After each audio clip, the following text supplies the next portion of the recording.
പ്രിയപ്പെട്ട പ്രേക്ഷകരെ, വളരെ പ്രധാനപ്പെട്ട ഒരു വാർത്തയിലേക്ക് ആണ് ഇനിയും പോകുന്നത്. മലപ്പുറത്ത് ആടിന്റെ തലയറുത്ത് ജിഹാദികളുടെ ആഹ്ലാദ പ്രകടനം. തവനൂരിലാണ് സംഭവം. രാജ്യങ്ങളിലും നടത്തുന്ന രീതിയിലുള്ള ആഹ്ലാദ പ്രകടനത്തിന് സമാനമാണ് ഈ മലപ്പുറത്തെ ഈ സംഭവം എന്ന കാര്യത്തിൽ സംശയമില്ല.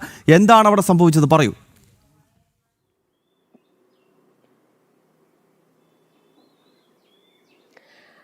ഗൗതം രാഖി, അത് കഴിഞ്ഞ ദിവസമായിരുന്നു മലപ്പുറം തവനൂരിൽ KT ജലീലിന് എതിരായി നിന്നിരുന്ന സ്ഥാനാർത്ഥിയായിട്ടുള്ള VS ജോയ് വിജയിച്ചത്. ഈ VS ജോയ് മുസ്ലിം ലീഗിന്റെ സ്ഥാനാർത്ഥിയായി നിന്നുകൊണ്ടാണ് അവിടെ വിജയിച്ചത്.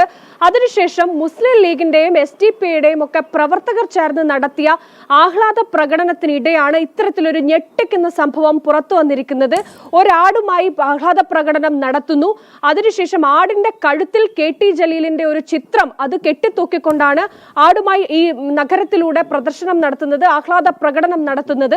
അതിനുശേഷം ആ നഗരമധ്യത്തിൽ തന്നെ വെച്ച് അല്പം മാറി ഈ ആടിന്റെ തല അറുക്കുന്നു. ഈ അറുത്ത തല വെച്ചുകൊണ്ട് പിന്നീട് ഇത്തരത്തിലുള്ള ആഹ്ലാദ പ്രകടനം നടത്തുന്ന കാഴ്ചയാണ് മലപ്പുറത്ത് നിന്ന് വന്നിരിക്കുന്നത്. ലീഗിന്റെ പ്രവർത്തകരാണ്, മുസ്ലിം ലീഗിനെ ജയ് വിളിച്ചുകൊണ്ടാണ് ആ പ്രവർത്തകർ ഈ ആടിന്റെ അറുത്ത ചോരയൊലിക്കുന്ന തലയുമായി ആ നിരത്തിലൂടെ ആഹ്ലാദ പ്രകടനം നടത്തിയിരിക്കുന്നത് എന്നതാണ് ഈ മുസ്ലിം ലീഗിന്റെ ഭാഗത്ത് നിന്ന് ഇങ്ങനെ ഉണ്ടാകുന്നത്. കേരളത്തിൽ മുമ്പ് ഒരിക്കലും ഇങ്ങനെ ഒരു ആഹ്ലാദ പ്രകടനം കേരള സമൂഹം കണ്ടിട്ടില്ല എന്നുള്ളതാണ്. ഒരു ജീവിയെ അറുത്തുകൊണ്ട്, നിഷ്കരുണം അറുത്തുകൊണ്ട് ഈ രീതിയിൽ ഒരു ക്രൂരമായ ഇത്തരത്തിലുള്ള ഒരു ആഹ്ലാദ പ്രകടനം നടത്തുന്നത്, ഇത് പുറത്തു വന്നതിന് പിന്നാലെ, ഈ വാർത്ത സമൂഹ മാധ്യമങ്ങളിൽ പ്രചരിച്ചതിന് പിന്നാലെ വലിയ രീതിയിലുള്ള വിമർശനങ്ങൾ ഉയരുന്നുണ്ട്. അതായത് താലിബാനിസം, അതായത് തീവ്രവാദികൾ ചെയ്യുന്ന അതേ രീതിയിലാണോ നിങ്ങൾ ആഹ്ലാദ പ്രകടനങ്ങൾ നടത്തുന്നത് എന്ന ചോദ്യമാണ് ഉയരുന്നത്. സാധാരണ വെടിപൊട്ടിച്ചും അല്ലെങ്കിൽ അത്തരത്തിൽ ജീവികളെ കഴുത്തറുത്തുമൊക്കെയുള്ള ആഹ്ലാദ പ്രകടനങ്ങൾ നടത്തുന്നത് നമ്മൾ കണ്ടുവരുന്നത് ഇത്തരത്തിൽ താലിബാനികളുടെയും അതുപോലെ ജിഹാദികളുടെയും ഒക്കെ ഭാഗത്ത് നിന്ന്. അതേ രീതിയിൽ തന്നെ ഇത് ഏതെങ്കിലും ഒരിടത്തു നിന്നല്ല. കഴിഞ്ഞ ദിവസം കാസർഗോഡും ഇതേപോലെ NDA സ്ഥാനാർത്ഥിയായിരുന്ന സുരേന്ദ്രന്റെ ഫ്ലെക്സ് ബോർഡ് ബോംബ് വെച്ച് തകർത്തുകൊണ്ട് ആഹ്ലാദ പ്രകടനം നടത്തുന്നത് കണ്ടു. ഇതേ മുസ്ലിം ലീഗ് തന്നെയായിരുന്നു. അതിനുശേഷം ഇപ്പോൾ കോഴിക്കോട്, മലപ്പുറത്ത് നിന്നും ഇത്തരത്തിലൊരു വാർത്ത വരികയാണ്. ഒരു ജീവിയെ നിഷ്കരുണം കൊന്ന് ആ ചോരയൊലിക്കുന്ന തലയുമായി നഗരമധ്യത്തിലൂടെ ആഹ്ലാദ പ്രകടനം നടത്തിപ്പോകുന്ന ഒരു മെന്റാലിറ്റി, ഒരു മനോനില എങ്ങനെയാണ് ഉണ്ടാകുന്നത് എന്നുള്ളതാണ്. അതീവ ഗൗരവത്തോടെയാണ് ഇത് സോഷ്യൽ മീഡിയയിലും അതുപോലെ തന്നെ കേരള സമൂഹമൊക്കെ ചർച്ച ചെയ്യുന്നത് എന്നുള്ളതാണ്. മുസ്ലിം ലീഗ് പോലെ ഒരു രാഷ്ട്രീയ പാർട്ടി എന്ന് അവകാശപ്പെടുന്ന പാർട്ടിയുടെ പ്രതിനിധികൾ, പ്രവർത്തകരുടെ ഭാഗത്ത് നിന്നാണ് ഇങ്ങനെ ഉണ്ടാകുന്നത് എന്നുള്ളതാണ്. ഒന്ന് തുടരണം. ഇപ്പോൾ ഹിന്ദു ഐക്യവേദിയുടെ മുഖ്യ രക്ഷാധികാരി KP ശശികല ടീച്ചർ ഈ വളരെ ഗൗരവമുള്ള വിഷയത്തിൽ പ്രതികരിക്കാൻ നമുക്കൊപ്പം ചേരുകയാണ്. ശശികല ടീച്ചർ, ഈ ദൃശ്യങ്ങളിൽ കാണുന്ന സംഭവം അങ്ങ് സിറിയയിലോ ഇറാഖിലോ ഇറാനിലോ പാകിസ്ഥാനിലോ അഫ്ഗാനിസ്ഥാനിലോ അല്ല ടീച്ചർ, ഇത് ഭാരതത്തിലാണ്. ഭാരതത്തിന്റെ ഭാഗമായിട്ടുള്ള കേരളത്തിലെ മലപ്പുറത്താണ് ഈ സംഭവം നടക്കുന്നത്. ടീച്ചർ നോക്കൂ, അതായത് വിജയാഹ്ലാദ പ്രകടനം നടത്തുന്നത് ഒരു ആടിന്റെ തലയറുത്ത ശേഷം ആ ആടിന്റെ തലയുമായി ജിഹാദികൾ അഴിഞ്ഞാടുകയാണ്. ടീച്ചർ എങ്ങനെയാണ് ഈ ഗൗരവമുള്ള വിഷയത്തോട് പ്രതികരിക്കുന്നത്? ഇത് വളരെ ഗൗരവമാണ്. അതിനേക്കാളേറെ നമ്മളെയൊക്കെ ഒരു ഭയത്തിന്റെ ഇതിലേക്ക് തള്ളിവിടുന്നതുമാണ്. കാരണം ഇപ്പൊ ഇത് അവിടെ KT ജലീലാണ് എതിർ സ്ഥാനാർത്ഥി. അദ്ദേഹം മുസ്ലിം തന്നെയാണ്. പക്ഷേ എന്നിരുന്നാൽ മുസ്ലിം മാത്രമല്ല, ഒരു കാലത്ത് സിമിയുടെ പിന്നെ ചുമതലയിൽ ഇരുന്ന വ്യക്തിയാണ്.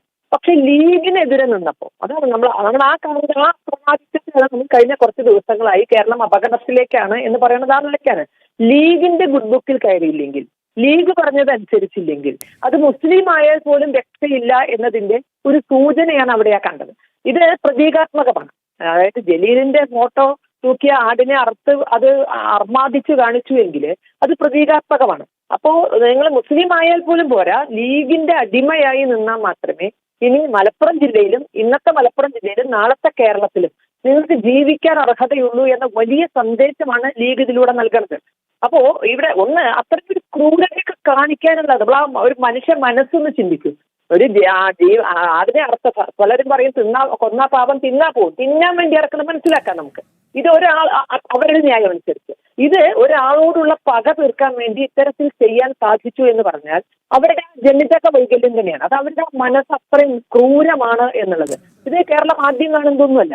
നമുക്കറിയാം 1952 മറ്റേ ഗോരക്ഷാദിനം ആചരിച്ച പയ്യോളി കടപ്പുറത്ത് അന്ന് അതിന്റെ അടുത്ത് വെച്ച് ഒരു കാളക്കുട്ടിയെ അറത്തിട്ടുണ്ട് അവര്. അതിനെ തുടർന്നുണ്ടായതിൽ അതിന്റെ അധ്യക്ഷനെ വരെ എറിഞ്ഞു പോയിട്ടുണ്ട്. അത് ലീഗ ചെയ്തേക്കണം. ഇന്ന് ഈ മതേതരത്വവും മനുഷ്യമഹത്വവും ഒക്കെ പാടി പുകഴ്ത്തുന്ന ഒരു പക്ഷെ ഉടുക്കുകൂട്ടി പാടുന്ന ഈ മുസ്ലിം ലീഗ് തന്നെയാണ് അന്ന് ആ എറിഞ്ഞു കൊല്ലൽ നടത്തിയിരിക്കുന്നത്. അപ്പൊ അവർ മനസ്സ് ഒട്ടും മാറിയിട്ടില്ല. 46 ഡയറക്റ്റ് ആക്ഷൻ നടത്തിയ 47 വിഭജിച്ച ആ ക്രൂര മനസ്സുമായി തന്നെയാണ് ലീഗ് ഇപ്പോഴും ആട്ടിൻതോലത്തെ ചെന്നായായി നമ്മുടെ മുന്നിൽ വന്നിരിക്കുന്നത്.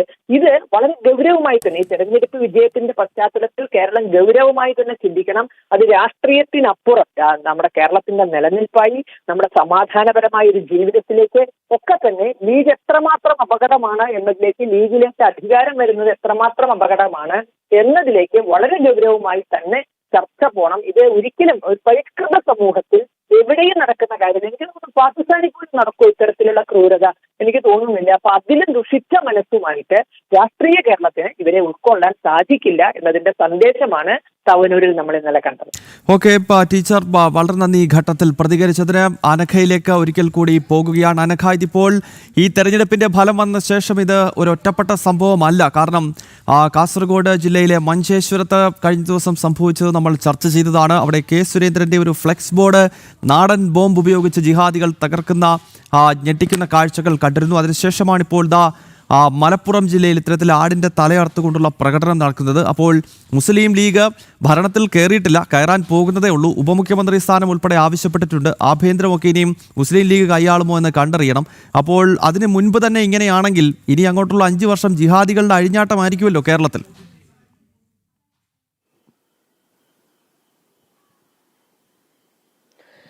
തീർച്ചയായും ഗൗതം, ഇതിൽ എടുത്തു പറയേണ്ട ഒരു കാര്യം, ഈ തവനൂരിൽ ജയിച്ച ഈ മുസ്ലിം ലീഗിന്റെ ബാനറിൽ നിന്നുകൊണ്ട് മത്സരിച്ച സ്ഥാനാർത്ഥിയായിട്ടുള്ള VS ജോയ് മത്സരിച്ച് ജയിച്ചതിന് ശേഷം ആദ്യം കാണാൻ പോയത് ഈ ജമാഅത്തെ ഇസ്ലാമിയുടെ കേരള അമീർ ആയിട്ടുള്ള മുജീബുൾ റഹ്മാനെ ആയിരുന്നു എന്നുള്ളതാണ്. അതായത് മുസ്ലിം ലീഗിനും ജമാഅത്തെ ഇസ്ലാമിക്കും ഒക്കെ എത്രത്തോളം അടുപ്പമുണ്ട് എന്ന് വ്യക്തമാക്കുന്ന കാര്യമായിരുന്നു നടന്നിരുന്നത്. ഒരു സ്ഥാനാർത്ഥി ജയിക്കുന്നു, മുസ്ലിം ലീഗിന്റെ സ്ഥാനാർത്ഥി ജയിക്കുന്നു, നേരെ ജയിച്ചത് പിന്നാലെ നേരെ പോകുന്നത് ജമാഅത്തെ ഇസ്ലാമി എന്ന മതേതരത്വം, ജനാധിപത്യം, സോഷ്യലിസം എന്നൊക്കെ പറയുന്നത് സമൂഹത്തെ ബാധിച്ച ക്യാൻസർ ആണ് എന്ന് എഴുതി വച്ചിട്ടുള്ള ജമാഅത്തെ ഇസ്ലാമിയുടെ മുനീറായിട്ടുള്ള കേരള അമീറായിട്ടുള്ള മുജീബുർ റഹ്മാനെ കാണാൻ വേണ്ടിയായിരുന്നു ജയിച്ച VS ജോയി പോയത് എന്നുള്ളതാണ്. അതുകൊണ്ട് തന്നെ ഇത്തരത്തിലൊരു അതിനുശേഷം ഈ മലപ്പുറത്ത് നിന്ന് തവനൂരിൽ നിന്ന് വന്നിട്ടുള്ളതാണ് ഇത്തരത്തിൽ ലീഗിന്റെയും ജമാഅത്തെ ഇസ്ലാമിയുടെയും ഒക്കെ പ്രവർത്തകരുടെ ഭാഗത്ത് നിന്ന് വന്നിട്ടുള്ളതാണ് ഈ ആടിന്റെ തലയറുത്തുകൊണ്ട് മൃഗീയമായ രീതിയിലുള്ള ആഹ്ലാദ പ്രകടനങ്ങൾ എന്നുള്ളത്. ഇത് കേരളത്തിൽ ഒറ്റപ്പെട്ട സംഭവമല്ല. ഓക്കെ അനഘ, ഇതൊരു വളരെ ഗൗരവമുള്ള വിഷയമാണ്. മാത്രമല്ല കേരളത്തിൽ ജനം TV അല്ലാതെ പ്രിയപ്പെട്ട പ്രേക്ഷകരെ ഈ വാർത്ത ഒരു ഓൺലൈൻ മാധ്യമങ്ങൾ പോലും കൊടുത്തിട്ടില്ല. സാധാരണ ഓൺലൈൻ മാധ്യമങ്ങളെങ്കിലും ഇത്തരം വിഷയങ്ങൾ എടുത്ത് നല്ല രീതിയിൽ കൈകാര്യം ചെയ്യുന്നതാണ്. ഒരുപാട് ഓൺലൈൻ മാധ്യമങ്ങളെ ആ കാര്യത്തിൽ നമ്മൾ പ്രശംസിക്കണം. കാരണം ഇത്തരം വിഷയങ്ങൾ അവരേക്കുന്ന എന്നെ അത്ഭുതപ്പെടുത്തുന്നത് അവർ പോലും ഇത് ഏറ്റെടുക്കുന്നില്ല. കാരണം ജിഹാദികൾക്കെതിരെയുള്ള വിഷയമായതുകൊണ്ടാണ്. അത് മാത്രമല്ല ഗൗതം, ഇവരുടെ കയ്യിലാണ് ഇനി 5 വർഷത്തെ ഭരണം എന്ന് ഓർക്കുമ്പോൾ എന്താണ് സംഭവിക്കാൻ പോകുന്നത് എന്ന കാര്യത്തിൽ വലിയ ആശങ്കയുണ്ട് അല്ലേ? കാരണം കേരളത്തിന്റെ മണ്ണാണ്. അവർ നേരത്തെ അധികാരത്തിൽ അല്ലെങ്കിൽ ഭരണം കൈപ്പിടിയിലാക്കിയപ്പോൾ സംഭവിച്ചിട്ടൊക്കെ നമ്മൾ കണ്ടതാണ്. മലപ്പുറം ജില്ലയുടെ അവസ്ഥയൊക്കെ നമ്മൾ കണ്ടതാണല്ലോ. അതിനകത്ത് ആകെ ഒരു ആശ്വാസം ഉള്ളത് ഡൽഹിയിൽ അമിത്ഷാ ഉണ്ട് എന്നുള്ളതാണ്. കാരണം ജിഹാദികൾ ഒരു പരിധിക്കപ്പുറം അഴിഞ്ഞാടി കഴിഞ്ഞാൽ ഇവന്മാരെ അടിച്ചൊതുക്കാനുള്ള സംവിധാനം നമ്മുടെ കയ്യിലുണ്ട്. അപ്പം അങ്ങനത്തെ പ്രശ്നമില്ല. പക്ഷേ എങ്കിൽ പോലും സാമൂഹിക അന്തരീക്ഷത്തെ ഇത് ദോഷകരമായി ബാധിക്കും എന്നത് തന്നെയാണ് ഇതിൻ്റെ ഏറ്റവും അപകടകരമായ സൂചന. യെസ്.